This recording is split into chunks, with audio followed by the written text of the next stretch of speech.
ଲେବି ପୁସ୍ତକ 18 ପର୍ବ। ଅନନ୍ତର ସଦାପ୍ରଭୁ ମୋଶାଙ୍କୁ କହିଲେ, ତୁମ୍ଭେ ଇସ୍ରାଏଲ ସନ୍ତାନଗଣକୁ କୁହ, ଆମ୍ଭେ ସଦାପ୍ରଭୁ ତୁମ୍ଭମାନଙ୍କର ପରମେଶ୍ୱର ଅଟୁ। ତୁମ୍ଭେମାନେ ଯେଉଁ ମିଶ୍ର ଦେଶରେ ବାସ କଲ, ସେହି ଦେଶାଚାର ଅନୁସାରେ ଆଚରଣ କରିବ ନାହିଁ। ପୁଣି ଯେଉଁ କିଣାଣ ଦେଶକୁ ଆମ୍ଭେ ତୁମକୁ ନେଇ ଯାଉଅଛୁ, ସେହି ଦେଶାଚାର ଅନୁସାରେ ଆଚରଣ କରିବ ନାହିଁ ଓ ସେମାନଙ୍କ ବିଧି ଅନୁସାରେ ଚଳିବ ନାହିଁ। ତୁମ୍ଭେମାନେ ଆମର ଶାସନ ମାନ୍ୟ କରିବ ଓ ଆମ୍ଭର ବିଧି ପାଳନ କରିବ ଓ ତଦନୁସାରେ ଆଚରଣ କରିବ। ଆମ୍ଭେ ସଦାପ୍ରଭୁ ତୁମ୍ଭମାନଙ୍କର ପରମେଶ୍ୱର ଅଟୁ। ଏ ନିମନ୍ତେ ତୁମ୍ଭେମାନେ ଆମ୍ଭର ବିଧି ଓ ଆମ୍ଭର ଶାସନ ପାଳନ କରିବ। ମନୁଷ୍ୟ ତା କଲେ ତହିଁରେ ସେ ବଞ୍ଚିବ। ଆମ୍ଭେ ସଦାପ୍ରଭୁ ଅଟୁ। ତୁମ୍ଭମାନଙ୍କର କେହି ଆପଣା ନିକଟ କୁଟୁମ୍ବ ମଧ୍ୟରୁ କାହାରି ଆବରଣୀୟ ଅନାବୃତ କରିବାକୁ ଯିବ ନାହିଁ। ଆମ୍ଭେ ସଦାପ୍ରଭୁ ଅଟୁ।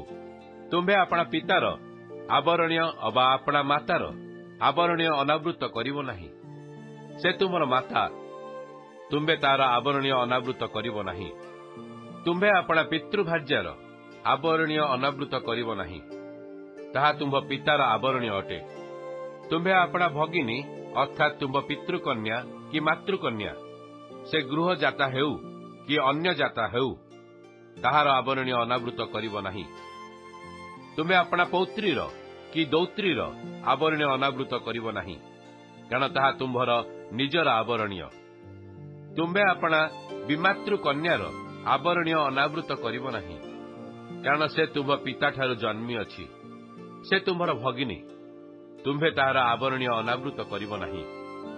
ତୁମ୍ଭେ ଆପଣା ପିତୃଭଗିନୀର ଆବରଣୀୟ ଅନାବୃତ କରିବ ନାହିଁ, ସେ ତୁମର ପିତୃ ଗୋତ୍ରଜାତା। ତୁମ୍ଭେ ଆପଣା ମାତୃଭଗିନୀର ଆବରଣୀୟ ଅନାବୃତ କରିବ ନାହିଁ, କାରଣ ସେ ତୁମର ମାତୃଗୋତ୍ରଜାତା। ତୁମ୍ଭେ ଆପଣା ପିତୃଭ୍ରାତାର ଆବରଣୀୟ ଅନାବୃତ କରିବ ନାହିଁ। ତୁମ୍ଭେ ତାର ଭାର୍ଯ୍ୟା ନିକଟକୁ ଯିବ ନାହିଁ, କାରଣ ସେ ତୁମ୍ଭର ପିତୃବ୍ୟ ପତ୍ନୀ। ତୁମ୍ଭେ ଆପଣା ପୁତ୍ରବଧୂର ଆବରଣୀୟ ଅନାବୃତ କରିବ ନାହିଁ, ସେ ତୁମର ପୁତ୍ରବଧୂ। ତୁମ୍ଭେ ତାହାର ଆବରଣୀୟ ଅନାବୃତ କରିବ ନାହିଁ। ତୁମ୍ଭେ ଆପଣା ଭାତୃଭାର୍ଯ୍ୟାର ଆବରଣୀୟ ଅନାବୃତ କରିବ ନାହିଁ, ତାହା ତୁମ୍ଭ ଭ୍ରାତାର ଆବରଣୀୟ। ତୁମେ କୌଣସି ସ୍ତ୍ରୀର ଓ ତାହାର କନ୍ୟାର ଆବରଣୀୟ ଅନାବୃତ କରିବ ନାହିଁ।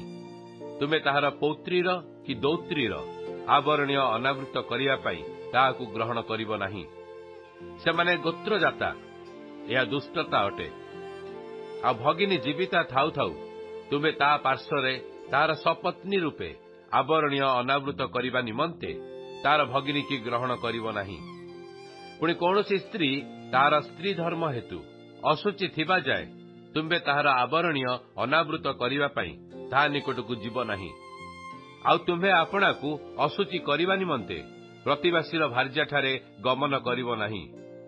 ତୁମ୍ଭେ ଆପଣା ବଂଶଜାତ କାହାକୁ ହିଁ ମୋଲୋକ ଦେବତାର ଉଦ୍ଦେଶ୍ୟରେ ଅଗ୍ନି ମଧ୍ୟ ଦେଇ ଗମନ କରାଇବାକୁ ଦେବ ନାହିଁ। କିଏ ବା ତୁମ୍ଭେ ଆପଣା ପରମେଶ୍ୱରଙ୍କ ନାମ ଅପବିତ୍ର କରିବ ନାହିଁ। ଆମ୍ଭେ ସଦାପ୍ରଭୁ ଅଟୁ। ତୁମ୍ଭେ ସ୍ତ୍ରୀ ନ୍ୟାୟ ପୁରୁଷ ସହିତ ସଂସର୍ଗ ରଖିବ ନାହିଁ, ତାହା ଘୃଣାଯୋଗ୍ୟ କର୍ମ। ତୁମ୍ଭେ ଆପଣାକୁ ଅଶୁଚି କରିବା ନିମନ୍ତେ କୌଣସି ପଶୁଠାରେ ଗମନ କରିବ ନାହିଁ। କିଏ ବା କୌଣସି ସ୍ତ୍ରୀ ଆପଣା ସହିତ ସଂସର୍ଗ କରାଇବାକୁ କୌଣସି ପଶୁର ସମ୍ମୁଖରେ ଠିଆ ହେବ ନାହିଁ, ଏହା ତ ପାଷଣ୍ଡତା। ତୁମ୍ଭେମାନେ ଏହିସବୁ ମଧ୍ୟରୁ କୌଣସି କ୍ରିୟା ଦ୍ୱାରା ଆପଣମାନଙ୍କୁ ଅଶୁଚି କର ନାହିଁ, କାରଣ ଆମ୍ଭେ ଯେଉଁ ଦେଶୀୟ ଲୋକମାନଙ୍କୁ ତୁମ୍ଭ ସମ୍ମୁଖରୁ ଦୂର କରୁଅଛୁ, ସେମାନେ ଏହିସବୁ କ୍ରିୟା ଦ୍ୱାରା ଅଶୁଚି ହୋଇଅଛନ୍ତି। ପୁଣି ଦେଶ ହିଁ ଅଶୁଚି ହୋଇଅଛି, ଯେହେତୁ ଆମ୍ଭେ ତାହାର ଅପରାଧ ତାହାକୁ ଭୋଗ କରାଉଛୁ ଓ ସେହି ଦେଶ ତାହାର ନିବାସୀମାନଙ୍କୁ ଉଦ୍ଗାର କରୁଅଛି। ଏ ନିମନ୍ତେ ତୁମ୍ଭେମାନେ ଆମର ବିଧି ଓ ଶାସନ ପାଳନ କରିବ। ସ୍ୱଦେଶୀୟ ବା ତୁମ୍ଭମାନଙ୍କ ମଧ୍ୟରେ ପ୍ରବାସକାରୀ ବିଦେଶୀୟ ହେଉ, ତୁମ୍ଭେମାନେ ଏହି ସକଳ ଘୃଣଯୋଗ୍ୟ କର୍ମ ମଧ୍ୟରୁ କୌଣସି କର୍ମ କରିବ ନାହିଁ, କାରଣ ତୁମ୍ଭମାନଙ୍କ ପୂର୍ବବର୍ତ୍ତୀ ଦେଶ ନିବାସୀମାନେ ଏହିସବୁ ଘୃଣାଯୋଗ୍ୟ କର୍ମ କରିଅଛନ୍ତି ଓ ଦେଶ ଅଶୁଚି ହୋଇଅଛି।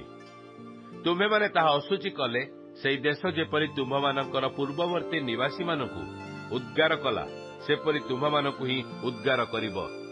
ତେଣୁ ଯେଉଁମାନେ ଏହିସବୁ ଘୃଣଯୋଗ୍ୟ କର୍ମ ମଧ୍ୟରୁ କୌଣସି କର୍ମ କରିବେ, ସେହି କର୍ମକାରୀ ପ୍ରାଣୀମାନେ ଆପଣା ଲୋକମାନଙ୍କ ମଧ୍ୟରୁ ଉଚ୍ଛିନ୍ନ ହେବେ।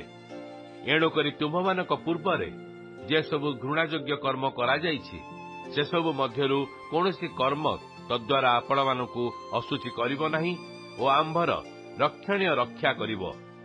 ଆମ୍ଭେ ସଦାପ୍ରଭୁ ତୁମ୍ଭମାନଙ୍କର ପରମେଶ୍ୱର ଅଟୁ।